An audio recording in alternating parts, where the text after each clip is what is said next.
Hello, and I'm here to explain the problem I promised, which was problem number, I think, 5 on homework number 1.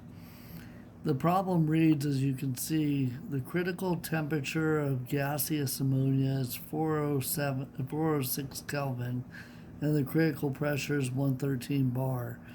Use the van der Waals equation to predict its molar volume at 273 Kelvin and 1 bar. There's a hint in the problem, and that is calculate first the coefficients A and B, then write the equation for molar volume as follows, which I show here. And you're going to use the iterative method for solving this equation, which is to say, guess an initial value for the molar volume and obtain a new value from solving the equation. Then take that value, the new value, put it in place of the old value, and get a new value. And you should eventually converge on some value.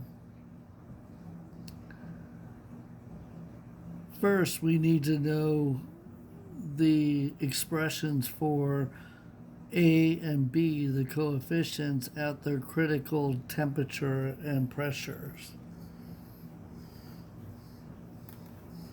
That's given by the lecture notes. And again, at 406 and 113 bar, you see that A is equal to 27 times the gas constant squared times T critical squared divided by 64 times the critical pressure. And B is equal to 8 times the gas constant times critical temperature divided by 8 times the critical pressure. To start, you just start plugging in the values you know, which are the critical temperature and pressure for both. If you do that, use the appropriate units. For A, you'll get 4.25 liter squared bar divided by mole squared, which is a strange unit, but as you'll see in the next equation, that works out. And for B, of course, if you plug that in, you get 0.0373 liters per mole, which is a molar volume. Next, in order to make a guess, you might want to solve the ideal gas equation up here, which, remember, for the ideal gas law, we assume that atoms or molecules are point particles and they do not interact. Therefore, when you have an equation like van der Waals equation, you start to realize that these two coefficients A and B have some information regarding whether the gas molecules can interact or whether there is a molar volume. And in this case, you're being asked to look at the equation and do an iterative guessing to see where you'll converge on some point. Again, you can guess by just putting the ideal conditions, standard conditions, which is to say 273 and 1 bar, and solve for 22.4. You'll get that. Actually, I stand corrected. This should be 0.083145. I used liter atmospheres per mole Kelvin. You'll see the correction in the next equation. Again, returning to the equation for molar volume given in the beginning, which is V nu equals the gas constant times temperature divided by P plus A over V molar volume squared plus B. This is going to give you your equation to use over the course of guessing values to get new equations or new values, as I show here. The iterative method.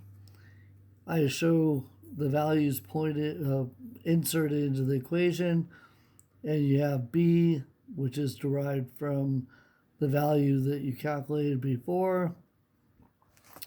We end up with an expression down here, which is an equation that you can put your value that you guess, your molar volume, and then you calculate a new molar volume.